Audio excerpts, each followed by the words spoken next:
I'll see so many great human beings that have a massive amount of potential. And think about this. The cure for cancer probably lives in someone's head right now.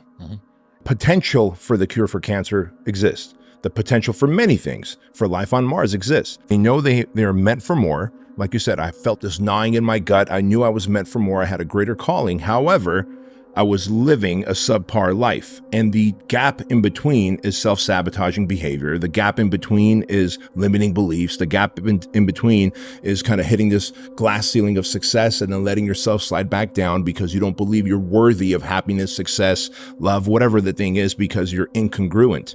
And at some point, we begin to then go, well, I'm this way because mom and dad, they divorced. I was beaten. In my case, I was molested as a child growing up. Then we came to America and gangbangers started to pick on me and beat me up and laugh at me and call me foreigner. And we can find so many things to blame. And if only, like you said, YouTube was created earlier. And if only I knew what a mentor was, I could have gotten a mentor sooner. Great. At some point, you've got to turn the fingers on yourself and go, now YouTube exists. Now I'm aware of what self-help is. I know what books to read. Are you reading them now? Are you changing their narrative now? Or are you still blaming mom and dad and the school system and whatever happened to us as a kid? Because if you are, you're living in the past. And I don't know anyone that's gotten any decent quality of life moving forward when they're constantly looking in the rearview mirror. What are the things that are most common that they need to overcome in order to be able to retell that story and improve those beliefs internally? I think the most common thing that we see in the guys that we work with at the project specifically, and these are guys, like you said, they're not starting at zero. They have some momentum. They might have a business that's doing a few $100,000 a year or maybe a few million a year. But they realize they're still meant for more. And it doesn't matter what they're doing, because we've got guys that were senators and guys that are professional poker players who are doing fantastically well financially. But if the finances were the only measuring stick, then great, they're successful. Hey, go on. Elon Musk's the #1 on the planet. Right. Yeah. He'd be exactly. But it's not the only measuring stick, because these are the guys who are also sabotaging their life. One particular guy, I can tell you that he was making about $20 million a year, and he's the second in command to chief operations officer for a company in, I'll use a different city. Let's say, I don't know, Camarillo Beach. But he would drive from Los Angeles to Camarillo Beach 3 times a week to work at the corporate office. The rest of the time he'd work from home, doing really well for himself. However, he would, on his way home, he would stop at one mistress's house and then another mistress's house and then at Commerce Casino to gamble, and then he'd come home. And it's because he felt he was unworthy of earning that, and he was just constantly self-sabotaging to destroy all that. As we started to dig deeper, it's typically some kind of event that took place that changed their trajectory on how they felt about themselves. The event could have been they were drinking and driving, crossed an intersection, killed a family of 4 in the car. They survived. They have survivor's guilt.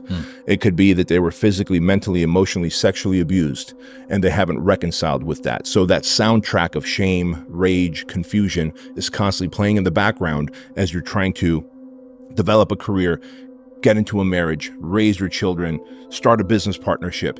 You're doing all that with this, almost like this 55 kilogram kettlebell attached to you. So if we're going to race and I'm like, hey, Chris, before you race, I'm just going to chain this kettlebell to your leg, you're always going to have a disadvantage, right? And so if we can just go back and identify, because as men, we're really good at compartmentalizing and going, everything's good. Everything's good. Yeah, that happened to me, but everything's good. No, it's not, man. It's like a corrupted hard drive. Your hard drive's corrupted, and when you're pushing this button, there's a delayed response, or you push the button A, but you get the letter S on the Word doc, and you're like, what the fuck is going on? It's a corrupted system. And so if we can go back and identify what happened that created these toxic cognitions, these false beliefs and narratives about yourself, solve through it, now you can actually go and say, this is actually not my story. Therefore, that's not my identity. This is my new identity. I'm a fucking badass husband. I could be a badass father. I could be a badass friend. And then you'll start looking for evidence in that. You'll start taking on the actions and deeds and habits and characteristics of a badass dude. But you have to first address that. And without addressing that, in other words, without apologizing, you're never going to have, let's go back to that relationship that you had where you cheated on this woman. If you went back and apologized to her, it would be just as meaningful to her as it would be for you in terms of closure and healing. Then you would go, you know what? That's what a higher status man does. That's what a dude who's connected to consciousness does. He owns what hey, I'm sorry for doing this. I imagine it made you feel this way. Here's what I can do to make it right, if that's okay with you. Like, that's a proper apology. Whether she accepts it or not doesn't matter. You did the deed. Now you can move forward with grace. And so by not fixing the traumas, and no one, it's rare. Like 1 out of every 3 people have been physically or mentally abused. 1 out of every 4 have been sexually abused. So if we just look at the number of dudes in this building, like there's fucking trauma all around us, right? Yep. So we got to do the work, heal from it, move on with the new identity. You're someone who had some pretty ruthless trauma growing up as a kid. That is used. Many feel like experiences that were outside of their control hold back their potential when they're moving forward. What has your worldview been of this? That bad thing, when healed through or processed through, could actually become a superpower, right? And so I'll give you an example. I was molested by 2 older boys in Armenia over and over again between the ages of 4 and 6.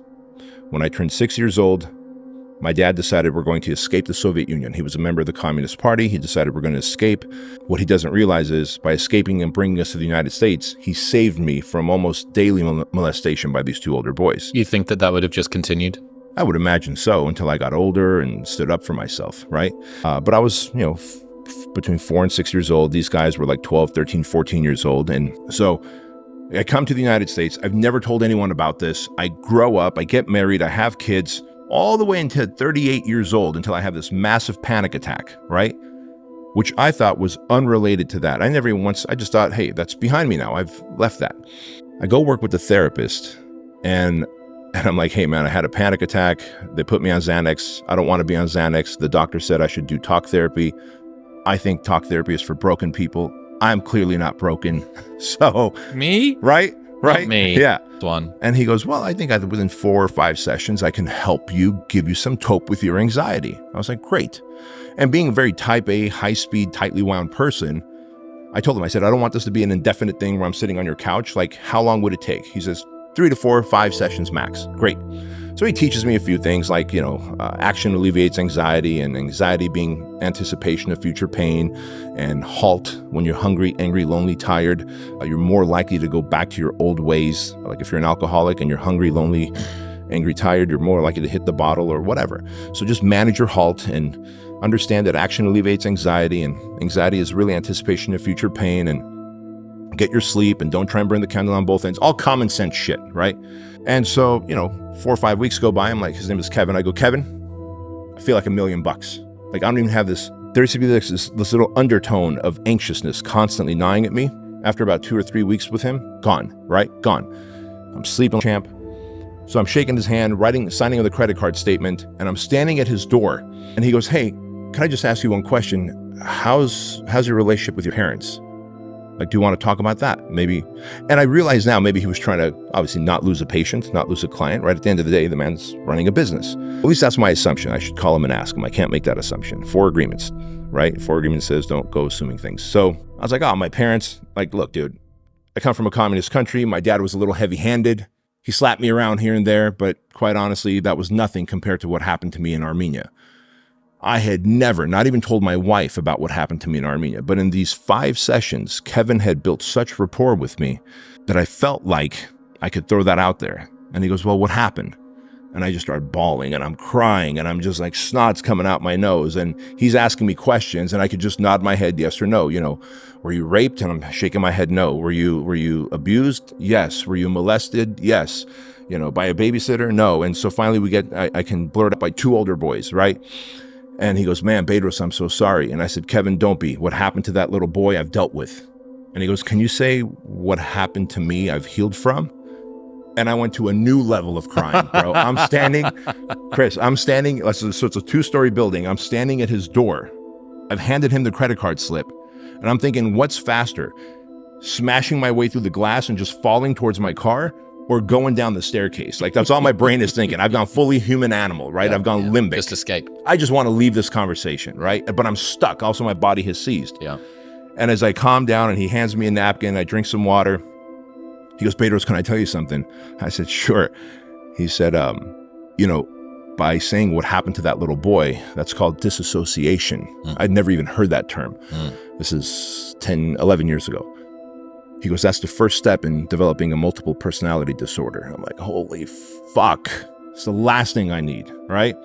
So I spent the next 15 months on his couch every Monday. So he did retain the patient. Yeah. But man, we dug deep. And what we found is I was living with shame, rage, confusion, shame. Like I was embarrassed that friend Chris can't find out about this. He's going to think I'm broken, I'm filthy, I'm dirty. Why would you let two older boys do that? Because at the end of the day, I let them do that to me.